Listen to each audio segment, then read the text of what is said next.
বাংলাদেশের তেলের অভাব কেন? বাংলাদেশে তেলের জ্বালানি তেল, ডিজেল, পেট্রোল, অকটেন অভাব হওয়ার পেছনে কয়েকটি প্রধান কারণ আছে। সহজভাবে বুঝিয়ে বলছি। ১. আন্তর্জাতিক বাজারে তেলের দাম বৃদ্ধি। বিশ্ববাজারে তেলের দাম বাড়লে বাংলাদেশকে বেশি দামে কিনতে হয়। যেমন রাশিয়া ইউক্রেন ওয়ারের কারণে বিশ্বে জ্বালানির দাম অনেক বেড়ে যায়।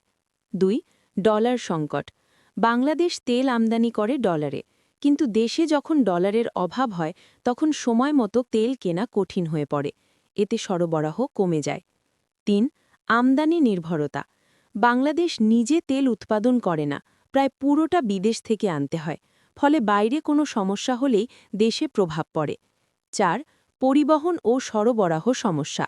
বন্দর, ডিপো বা পরিবহনে সমস্যা হলে, যেমন ধর্মঘট বা প্রযুক্তিগত সমস্যা, তেল সঠিকভাবে পৌঁছতে দেরি হয়।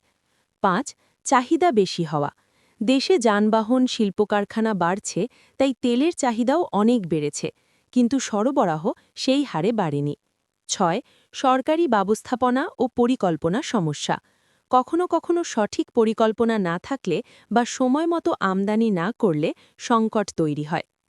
সংক্ষেপে, বাংলাদেশে তেলের অভাব মূলত বিদেশ নির্ভরতা প্লাস ডলার সংকট প্লাস বিশ্ববাজারের দাম প্লাস বাড়তি চাহিদা, এই সব কারণ মিলেই হয়।